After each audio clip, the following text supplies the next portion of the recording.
Welcome to the Scientific Worldview, the podcast dedicated to exploring the big questions in science and philosophy. I am Daniel Gambacorta. I'm Atana Shannon. Atana, let's talk moral psychology. Let's talk about it. We want to investigate, how do people make moral decisions? How do people decide what is right and wrong? How do they? Well, I think we have to start with the trolley problem, don't we?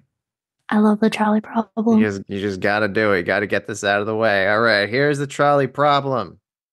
There is a trolley hurtling down the tracks. There are 5 innocent people tied to those tracks. They shall be run over by said trolley. But wait, you are nearby and you are next to a switch. If you flip the switch, the trolley will divert to an alternative track upon which lay a single person tied to that track. So you're faced with the following decision. If you do nothing, the trolley will continue on its way, run over 5 people. If you flip the switch, it will divert to the alternative track. It will run over 1 person. Atana, what do you do?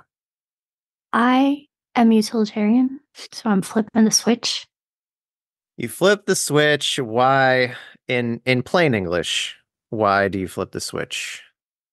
I flipped the switch because I would rather 1 person than 5 people die, because it's better in total to have 5 live people and 1 dead person. So you're trying to save the most lives, it sounds like. Yes. All right. Let us now discuss a second trolley problem. In this version, again, there's a trolley heading down the tracks. It's going to run over 5 people tied to the tracks. There's a footbridge overlooking the tracks. You're standing on this footbridge. Next to you is a very large man. You can push this large man onto the tracks. And if you do that, he is sufficiently large, he will stop the trolley. He's a really large man. He is a large man. And if you stop the trolley, it will save the 5 people tied to the track. So again, you have a moral dilemma. Do you do nothing? In which case the 5 will die, or do you push this innocent man to his death and sacrifice him? What do you do? This is a really hard one. Is he leaning over the rail? How do I know? How am I confident that I can push him? You're confident because we are in philosophy land where things always work out how you think they're going to work out. Okay. So it's just my choice. It's your choice. I feel like that's very similar, and I could just push him and once again sacrifice 1 person as long as I can push him. So you're saying you would push this innocent man to his death? I would. Okay.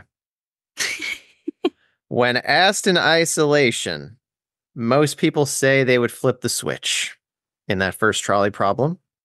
And if you ask them why, they say, you want to save the most lives. Now, this second problem is obviously analogous, very similar. If you ask people in isolation, though, most people say they would not push the man to his death. Now, if you do one after the other, people obviously notice the analogy and they want to be consistent.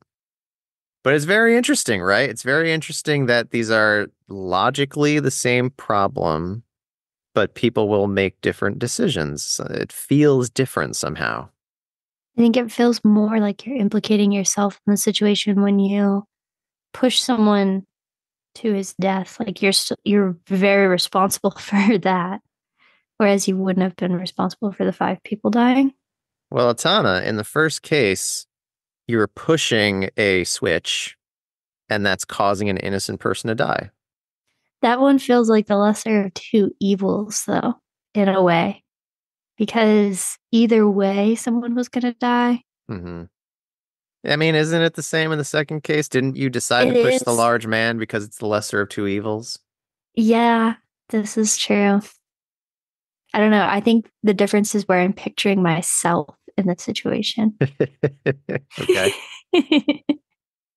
So something definitely feels different about putting your hands on a person and Yeah. pushing them to their death. I think that's part of the psychology. Another part of it, just having talked to a lot of people about this, is some people feel like in the first case, that person who is tied to the tracks is already implicated, whatever that means. They are somehow already involved in the situation. They are tied to the tracks.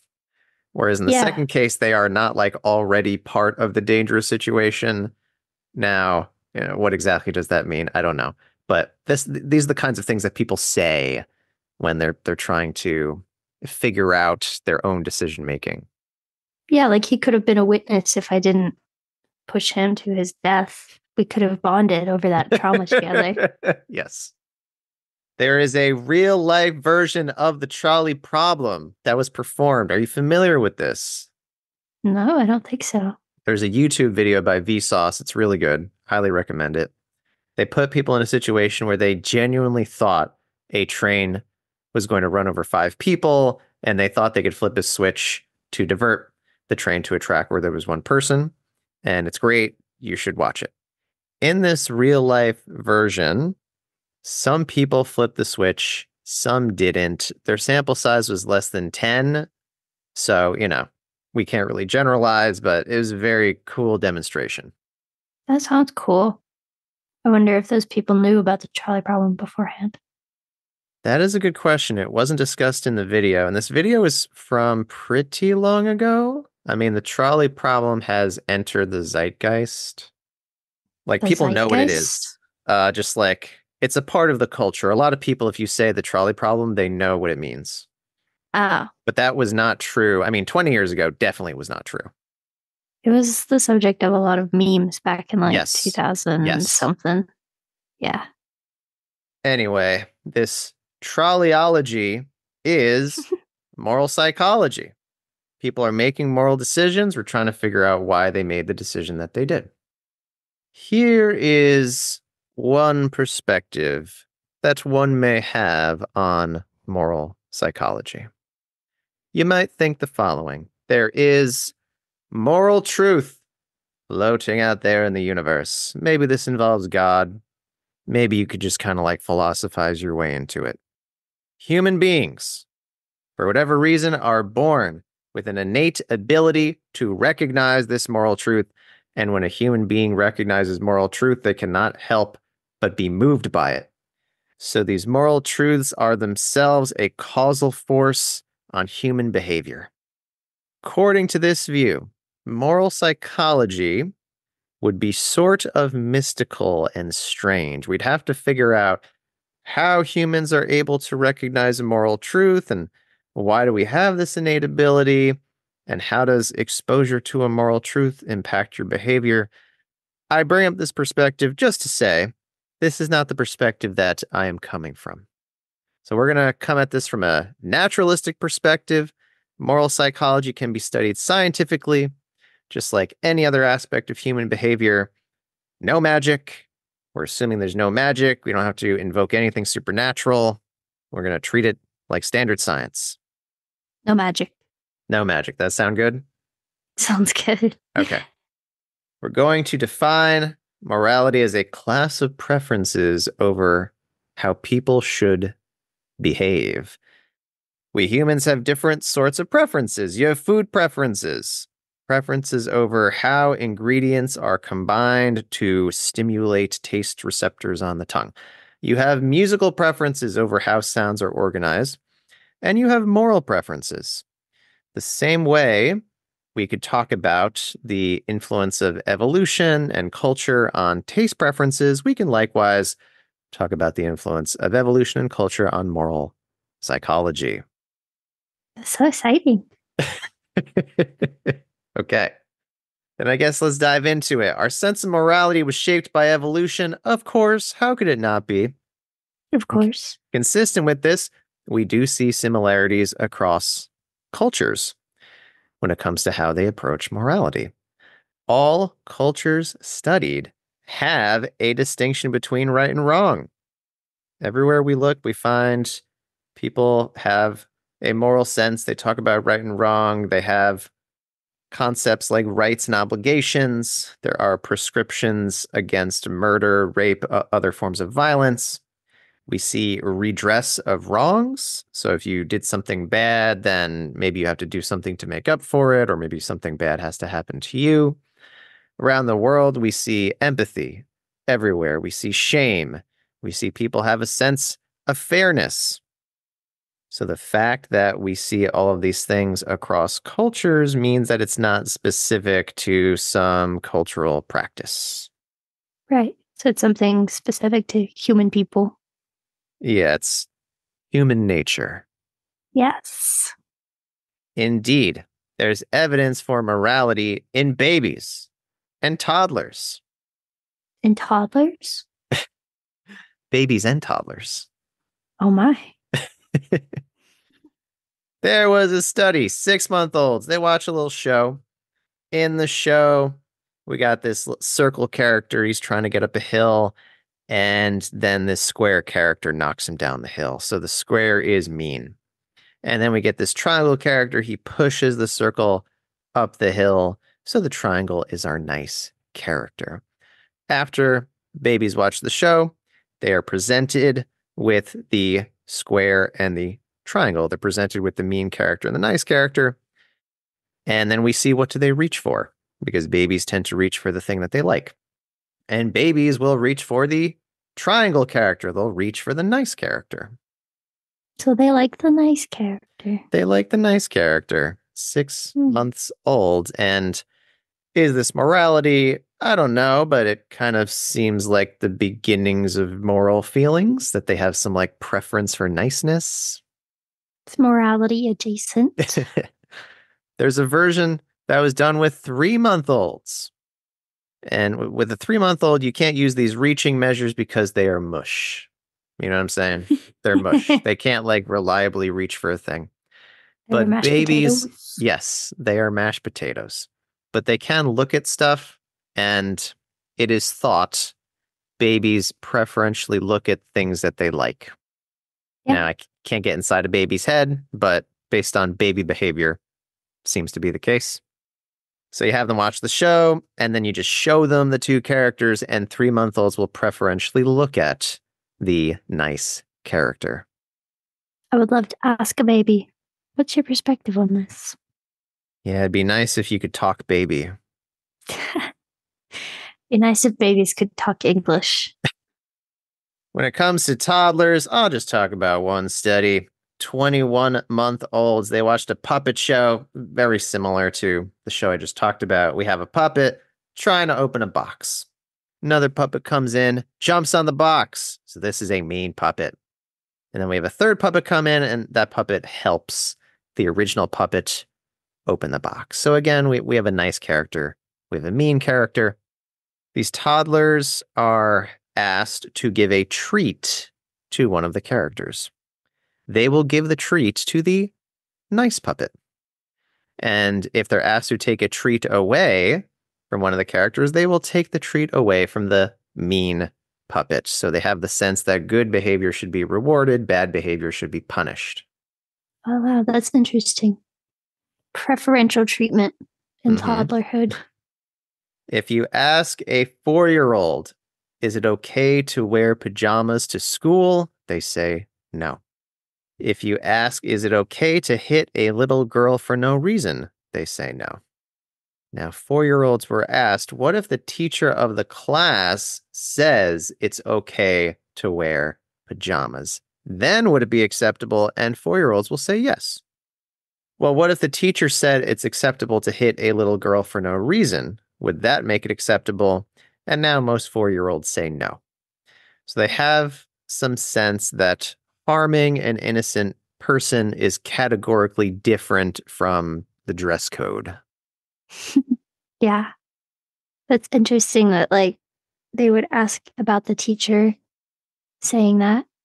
because that would never be like a reality, but Sure. how they would treat it.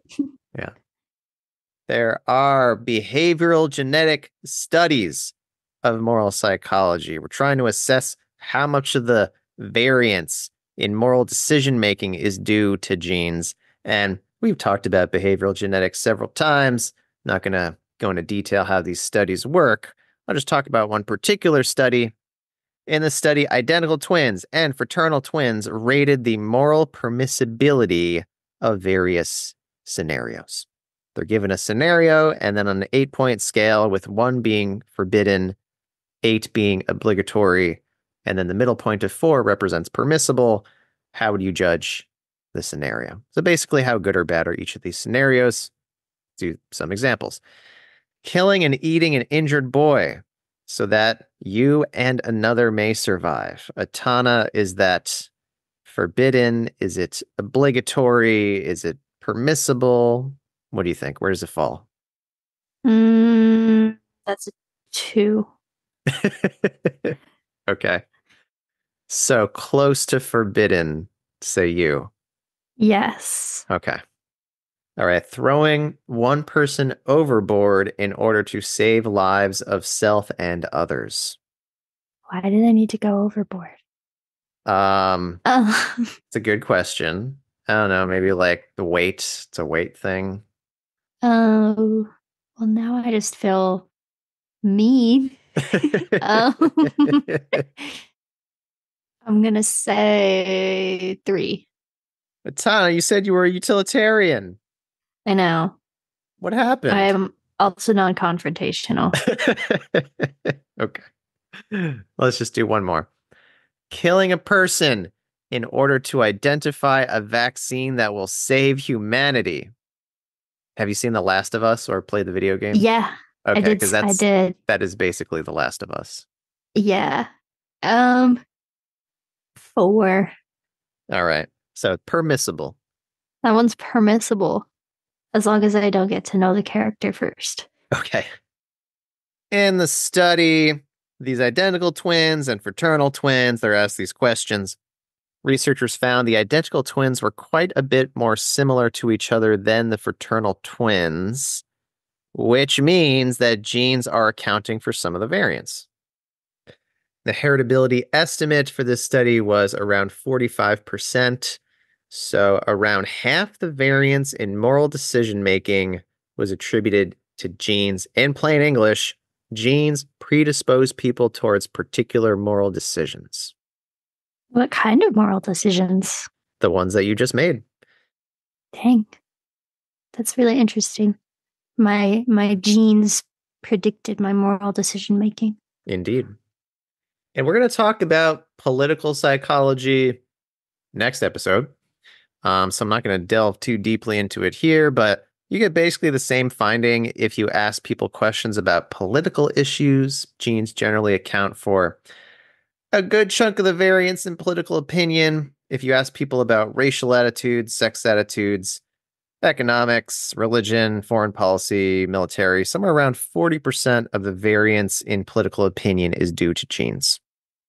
That's really cool because my dad is adopted and he has very, very different political opinions from his parents, like opposite sides of the spectrum. And I've always wondered why. That's interesting that you mentioned that. Yeah, sample size of 1 in that case. So yeah, we can't be exactly sure what's going on, but on average, genes account for some of the variance. His brother's also adopted. I can do a sample size of 2. Okay. So to put this as straightforwardly as I can, if you had identical twins, separated at birth, raised in different places, right? Even though they have different parents, different home, different neighborhood, they would still have somewhat similar political beliefs. Right. Due to the fact that they have the same genes. Yeah, that makes sense. All right, so to sum up this evolutionary angle, we see similarities in how cultures around the world approach morality. We see morality emerges very early in development. We have evidence that there's a significant genetic component in moral and political views. So again, I just want to emphasize morality is not magic, not different from the rest of psychology. Moral decisions are just as lawful and mechanical as anything else. More evidence to this point. There are studies where researchers will use brain stimulation to influence moral judgment. So a participant will have electrical current pass through a particular part of their brain. They're given a moral dilemma, something like a trolley problem, and researchers have found that particular sorts of brain stimulation can affect the moral judgments that participants make. That's interesting too. So you can actually influence it. I mean, not practically, but in theory. Yeah, and this makes sense from a naturalistic perspective. Indeed, it's obvious in principle. I mean, the brain is the part of you making the judgments. So if you change the brain, of course, you could change the judgment. Right. I mean, alcohol affects the brain, and it obviously affects people's moral judgments, right? Yeah, very much so. So, all right, now let's turn to culture. Herodotus was an ancient Greek historian, and in 440 BC, he said, quote, "Everyone without exception believes his own native customs and the religion he was brought up in to be the best," end quote. I think this is basically correct. There's a strong trend whereby people tend to adopt some of the common moral views that they're exposed to when they're young. This is not without exception. I guess, contrary to Herodotus, there are exceptions, but there's definitely a strong trend. So basically, what you learned and what you were exposed to in your developmental experiences goes on to affect your morality. Yeah, does that seem intuitive? Yes. If you are a young person in the United States today, it's basically guaranteed that you approve of interracial marriage, Right. that you think there's nothing wrong with it. Not only that, you would probably think that it's bizarre for someone to take issue with it. Like, what would Yeah. the arguments even be? It just seems very strange Mm-hmm. to be against it. Makes sense. Indeed, in 2021, 94% of Americans approved of interracial marriage. In 1958, which was not that long ago, only 4% of people approved of interracial marriage. Now, this change is mostly not driven by changes in genetics. Obviously, the people of today are genetically, pretty much the same as 1958. So clearly, this is an effect of culture. It's not very long ago, you're right, to have such a big change like that. Yeah. There's, of course, tons of examples you could point to of moral views being different at different points in history or different places. In the Middle Ages, people would burn cats for entertainment. That's sad. Most modern Americans would say it's definitely a bad thing. That's sad. I like cats. Have you seen the documentary? It's Don't F with Cats. Mm-hmm. Okay, I liked it. good. It was a good one. So if you want to see someone get justice for messing with cats, check out that documentary. There are parts of the world today where you can be executed for believing in the wrong religion. You could be executed for wearing the wrong clothing. So it's pretty obvious culture has a big effect on moral beliefs. Yeah, absolutely. So a person's moral views are some interplay between genes and culture, which is true for basically everything else in psychology. And I again emphasize there is no magical third ingredient that is left unaccounted for. No magic. No magic. Okay, now let's talk moral foundations.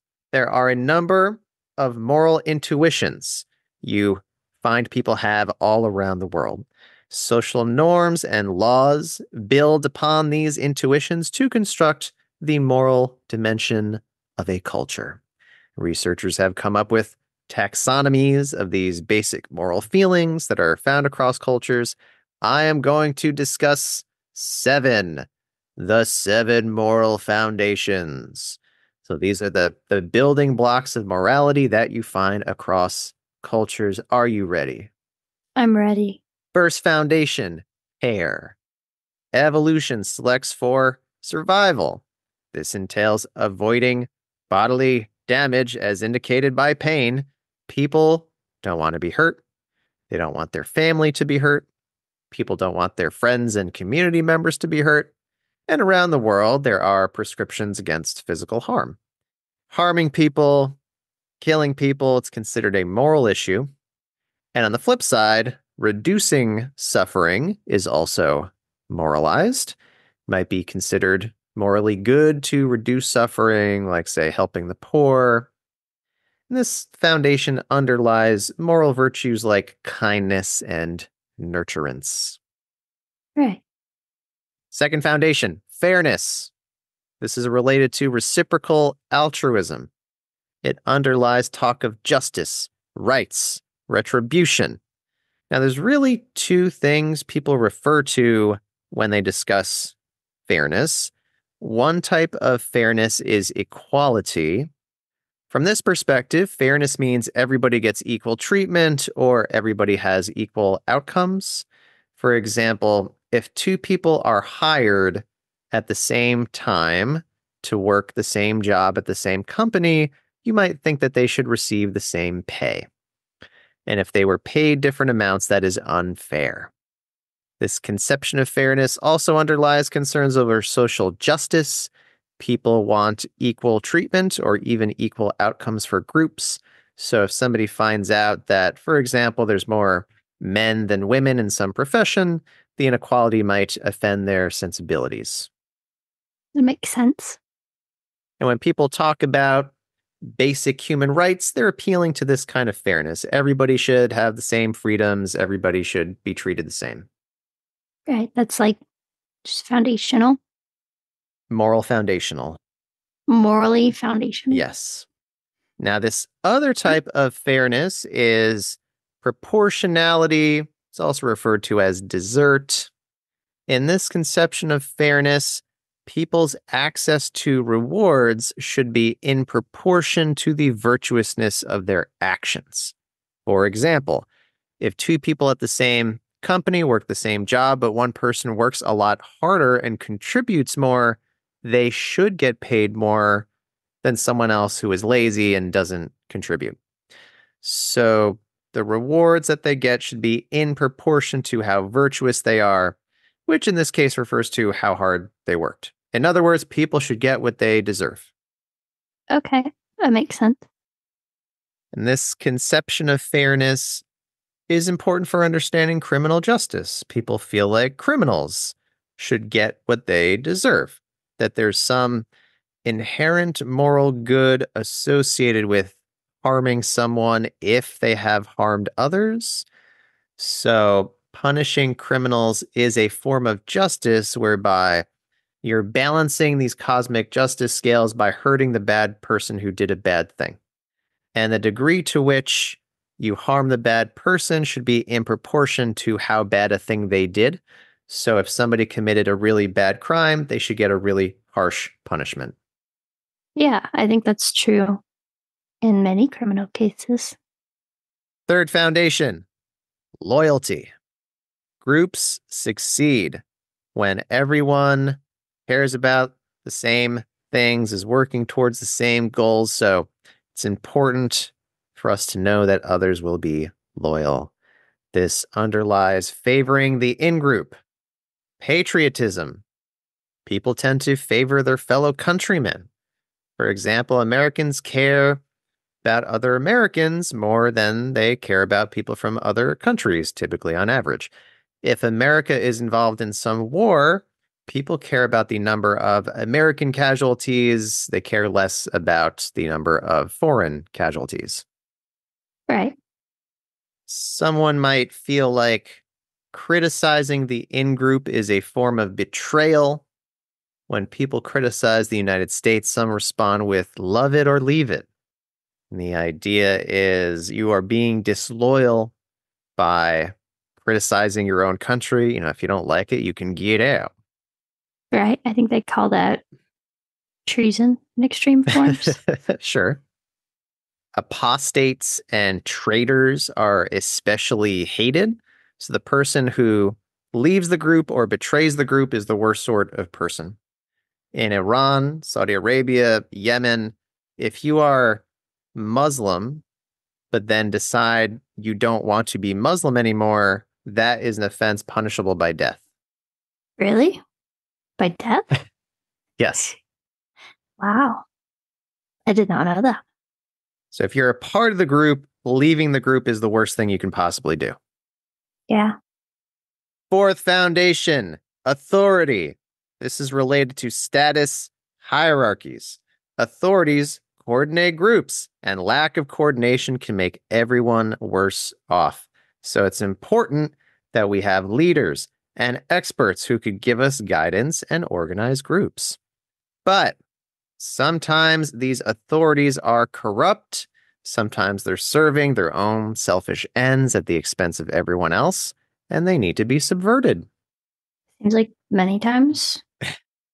This foundation underlies respect for tradition. Many people feel like they should follow tradition just because this is the way things have always been done. And there's a logic to this that we will discuss in some future episode. This foundation underlies leader worship. People like to go to political rallies. They like to celebrate the leader. And this leader could be a guru, a prophet, the quarterback of the football team, whoever it is. People like to worship the leader. What's a guru? Like a spiritual leader. Oh, okay. Just wondering. If somebody is I your liked the way you guru, said it.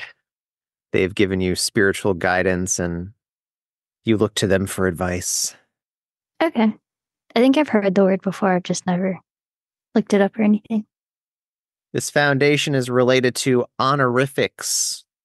We use special terms to address people who have gained a particular level of status, like, say, doctor or professor. If you get an MD or a PhD, you are no longer a Mr. or a Mrs., but a doctor. You are now officially an authority according to the culture. And indeed, you might feel uncomfortable addressing someone without the honorific. Like a student might feel uncomfortable addressing their professor by their first name, even if the professor says it's okay. How do your students address you? Sir, very rarely do they use my last name. I also Or don't get Daniel? I don't get doctor very much at all. Doctor's actually pretty rare. Really? Yeah. So getting the PhD wasn't worth it. Dr. Gambacord. They don't even call you doctor. Man. This foundation underlies some labor market regulations, support for labor unions. People see employers as big, powerful entities that dominate workers who are small and weak. People see employers as authorities that sometimes have to be subverted. Employers have this power, which they will naturally want to abuse, so we have to use the government to limit the kinds of choices they can make. Likewise, since people see workers as these weak underdogs, they see it as good when workers band together to subvert the employer. Now, whether labor unions and labor market regulations are generally good is a question of economics. We'll address that in some later episode. Here, just trying to understand the intuition that underlies support for these sorts of things. Right. Along the same lines, people are quite excited about regulating how much a landlord can charge for rent. This is driven by the same sort of intuition, where people feel like the landlord is this big, powerful entity that dominates tenants, so we have to band together to limit them from abusing their power. Yeah, that feels accurate. Okay. The fifth foundation, sanctity. Best way to explain this is to start with a moral dilemma. Consider the following story. A family's dog is killed by a car in front of their house. They heard that dog meat was delicious, so they cut up the dog's body and cook it and eat it for dinner. How do you judge the behavior of the family? Do you think that it is morally wrong? I mean, was it their dog? It was their dog. It was their dog. I mean, it could have been their cow or pig or chicken or other meat animals that So they you're owned. saying it's fine that they ate their own dog that they love. That's what you're saying? You can love a cow or a pig or a chicken in the same way, and then, you know, times get tough. Well, Atana, answer the question. Is it wrong or not? No, I don't Okay. think so. Well, I will tell you from experience. Many people think this is wrong. Oh, Many I people will can say that it's wrong. understand that. Yeah. I can understand that. And then you say, yeah, but they didn't harm the dog. It was already dead. And indeed, they're being efficient by eating the dog. They're not like wasting the dog meat. But people are so disgusted by the idea of eating your dog that they judge it to be wrong. I mean, I wouldn't eat my dog, Hmm. just for clarification. But it's their dog and their grieving process, I guess. So these people who think that it's wrong, it is due to this fifth foundation, sanctity, shaped by the psychology of disgust and contamination. Sanctity motivates feeling like we should strive to live in a more elevated, pure, and natural way. This underlies food taboos, which you find around the world. There's certain foods it's considered bad to eat. The body is a temple. You desecrate the body by contaminating it with certain foods. Likewise, many people are opposed to letting people sell their organs.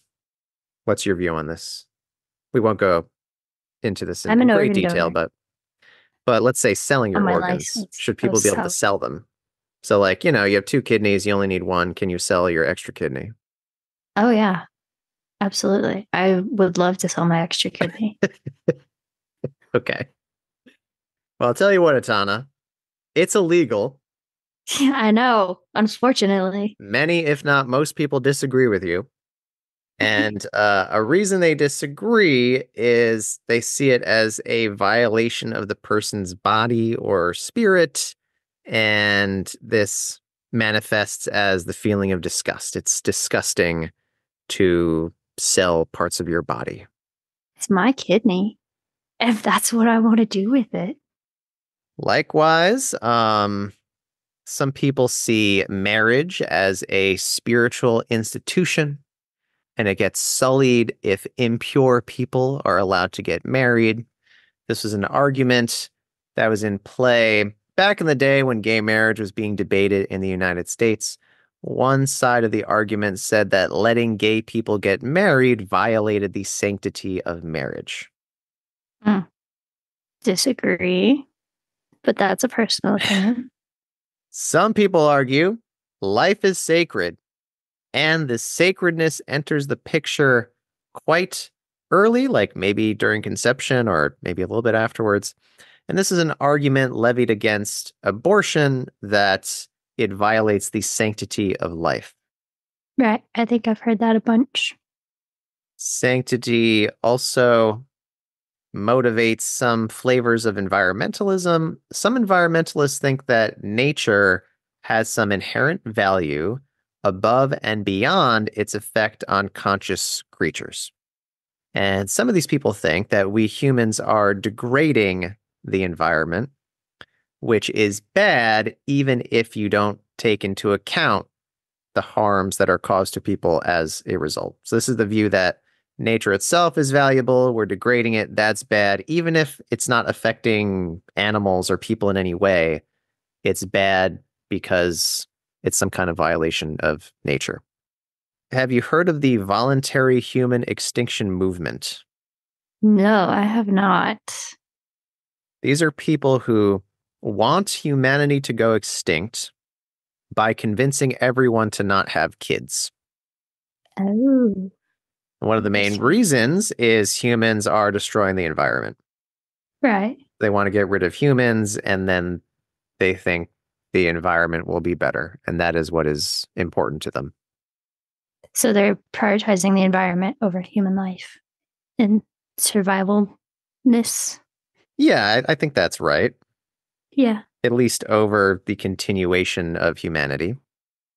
People do kind of suck sometimes. So I could get on board maybe.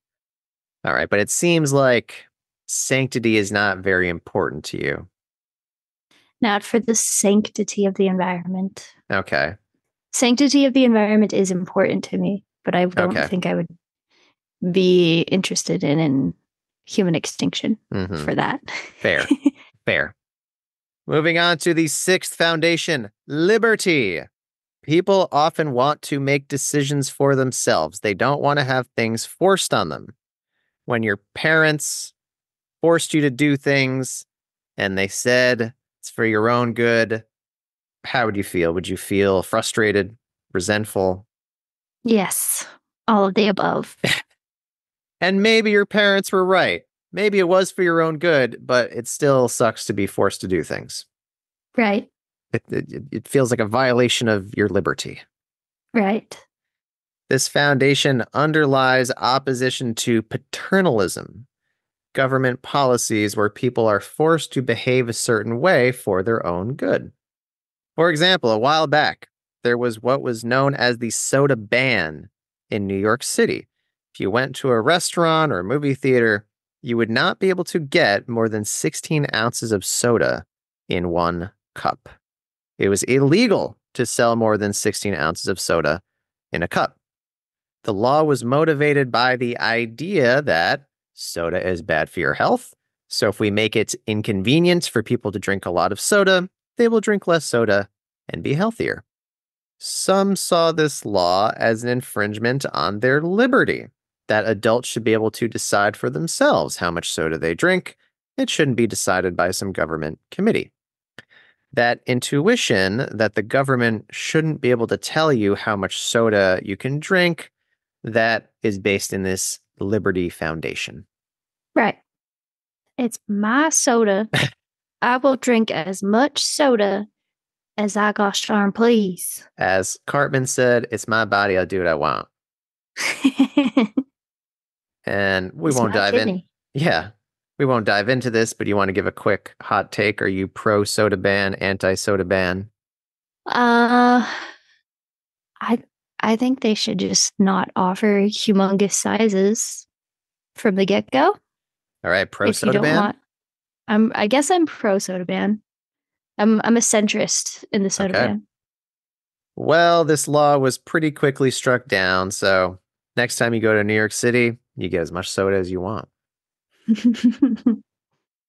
I do think that if you offer that much soda, there's going to be some people who drink that much soda and enjoy it and frequently continue to get that much soda.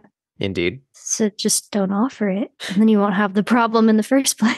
Well, obviously, the businesses want to please their customers. Yeah, that makes sense. It's not the business's fault. Government needs to stay out of my soda consumption. Along the same lines, various forms of gambling are illegal in parts of the United States. Part of the justification is people harm themselves when they gamble by making stupid decisions. So the government is going to come in and protect you from yourself by making it hard to gamble. And some people see this as an infringement on their liberty to decide for themselves what to do. Same can be said for recreational drugs. One argument, not the only argument, one argument for making some recreational drugs illegal is to prevent people from harming themselves with their own stupid decisions. But you might think that adults should be able to decide for themselves what drugs they take or don't take. One final example, prostitution. It's illegal in most of the United States. One argument against it is that it harms the prostitute. People in favor of legalizing prostitution will say people should be able to decide for themselves whether they want to engage in prostitution. It's not a decision that should be made for them. It's not legal to gamble here in New Mexico. I mean, it's legal to gamble, but not online. Like we can't do football, or I think we can do March Madness, but we can't do some specific kinds. I don't gamble, which is why I don't know. Mm-hmm. But apparently you'll get in a lot of trouble if you do online gambling. But we also have a lot of casinos here, so Yeah. you can get your itch. Uh-huh. Well, do you want to offer any hot takes? Do you have a hot take on drugs, gambling, prostitution?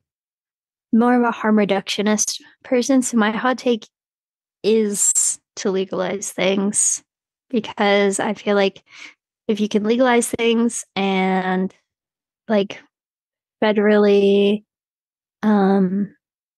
what's the word I'm looking for? Regulate?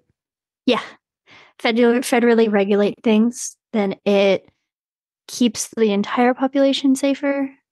So if people do choose to engage in recreational drugs or like with sex workers, then they can do so safely without feeling like they're going to be criminalized, without being dangerous and losing their life or their health. All right. There's my utilitarianism. Definitely lots of arguments to consider related to these issues. We're not diving deep into those. We're focused on psychology. Let's move on to the seventh foundation, ownership. People own stuff, and you can't take someone else's stuff. Ownership That's is my stuff. It's my stuff. It's an agreement. It's an invisible property.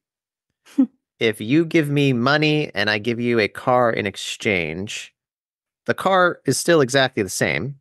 That nothing has physically changed about the car. After we make the exchange, I could take the keys from you and drive the car, but we have the sense that something invisible about the car has changed, specifically who owns it.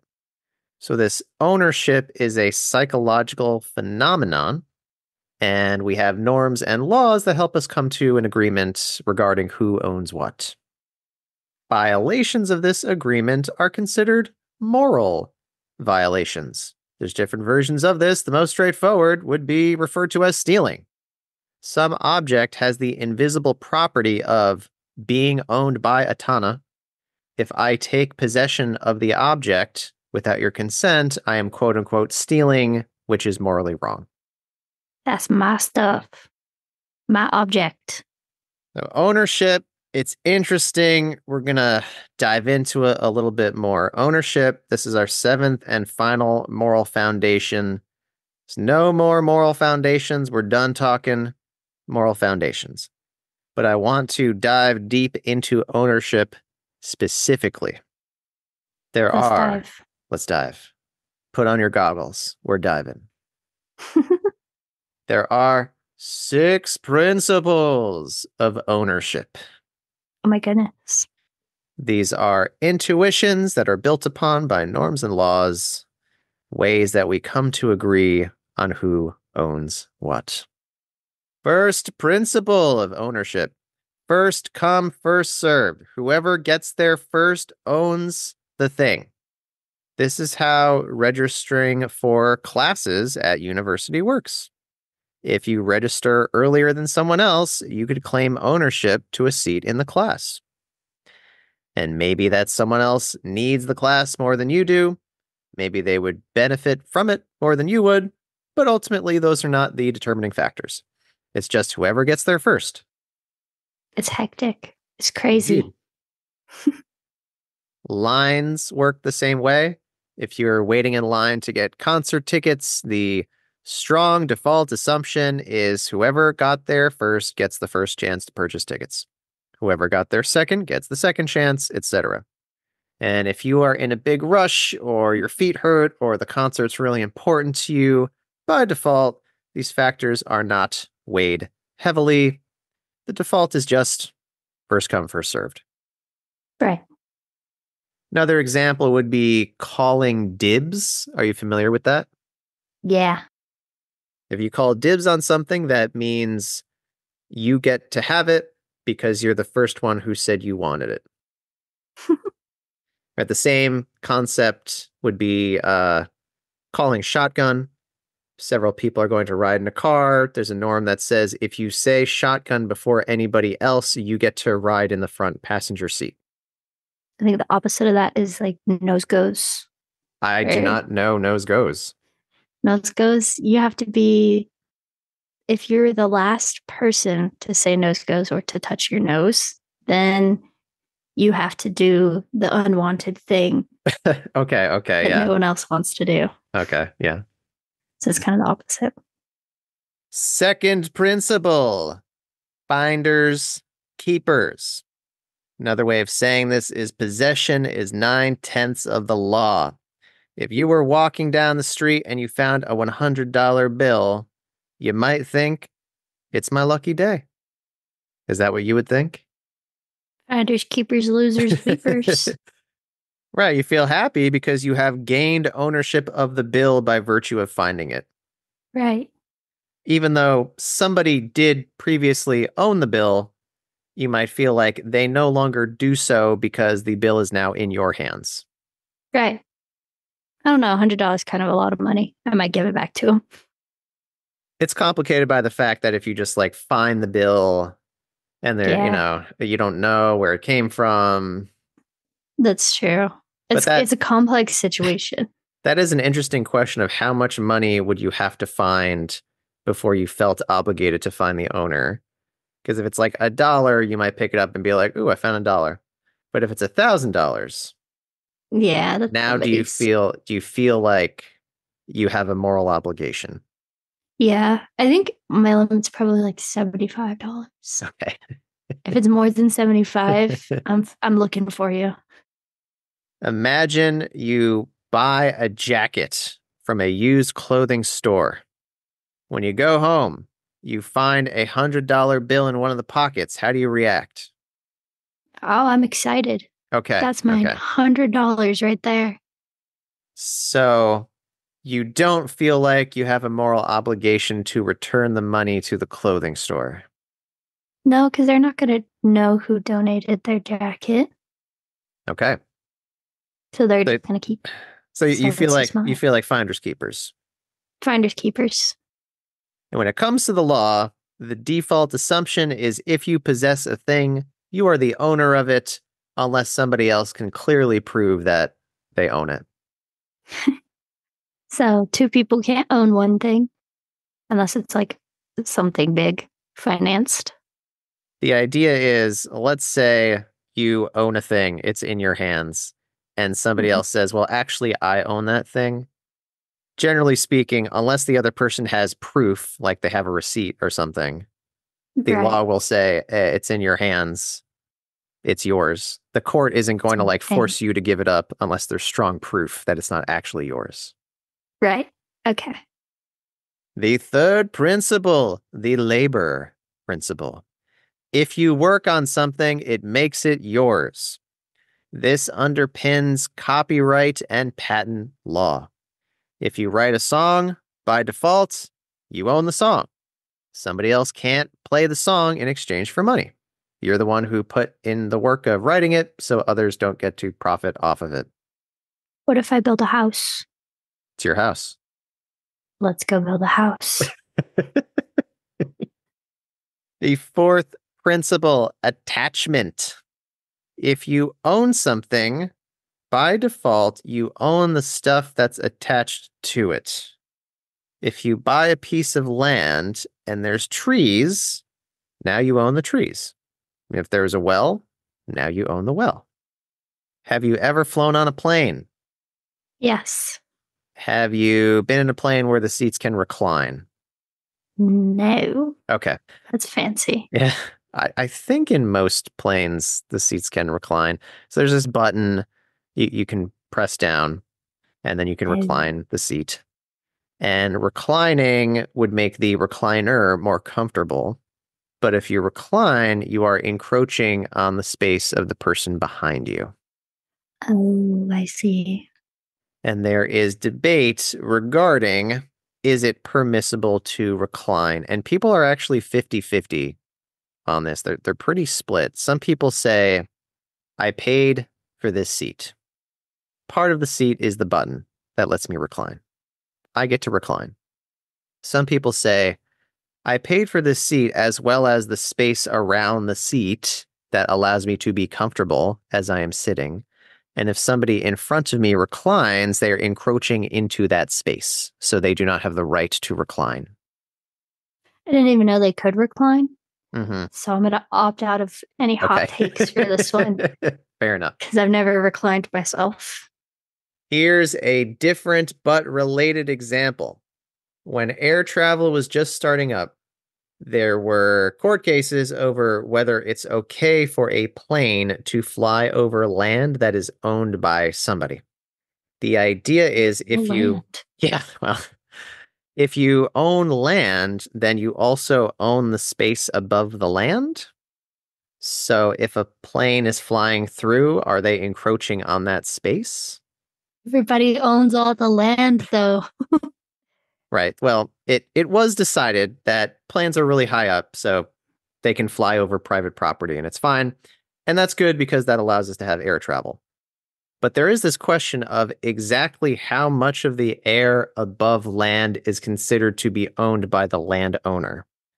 Here's an example. In Oregon, homeowners can sue drone operators if the drone flies below 400 feet over their property without permission. So the drone has to be more than 400 feet above the land. But if it's below that, then you are seen as encroaching on their property because that space is attached to the land and they own the land. Makes sense. I suppose 400 feet's really, really high for a drone. Yeah, I don't know how they came up with that number. Yeah. But it's just interesting. The idea that, okay, you own the land, you also own the space above the land, but then at some point you don't own the space above the land. Yeah. There's like a gray area there. Yeah. Fifth principle, self-ownership. You have a right to bodily autonomy. If someone is to receive a medical procedure, they have to consent to it, assuming they have the capacity to do so. A doctor can't perform procedures you didn't agree to ahead of time, even if it would benefit you. If you, say, consent to have your appendix removed, you wake up, the doctor says, hey, you know what? We had some spare time. We gave you a nose job. And we're not even going to charge you for it. And then you look in the mirror and chef's kiss, it's a beautiful nose. Even so, you can still sue the doctor because they violated your bodily autonomy. But if I liked my nose, my natural you don't have. I'm saying, assuming you loved the nose job. Okay. Even if you loved it and it was free, you can still sue them. I probably would. Yeah, that's reasonable. This principle applies to genetic data. If you give a DNA sample to a company, they sequence your genome, they give you some information, like, maybe they give you ancestry information or something like that. People feel like they own that data because it came from them. If it came from my body, I own it. Even if some company produced the data, it's based on my body, so it's mine. Yeah, makes sense. The sixth and final principle, transfer of ownership through relationships. If you own a thing and then you die, the default assumption is the thing will then go to your family members. Mm-hmm. Genetic relatedness and marriage gives you dibs by default. Dibs by default. I like that. And that's it for the moral foundations. We got care, fairness, loyalty, authority, sanctity, liberty, and ownership. That felt like so many more. And we talked about ownership for a long time. Okay, that's fine. There are surveys that measure how much people care about each of the moral foundations. The weight that people give to each moral foundation is predicted by their political affiliation. Conservatives care more about loyalty, authority, and sanctity compared to liberals. When it comes to fairness, conservatives care more about proportionality, liberals care more about equality, and libertarians care more about liberty at the expense of the other foundations. They care about liberty? Libertarians care about liberty, yeah, as you might suspect from the name. That's such a surprise, actually. Well, Atana, I think recording this podcast episode has been a morally good thing. Wouldn't you agree? It's always morally good to record our podcasts. And we will continue this moral goodness on the next episode of the scientific worldview.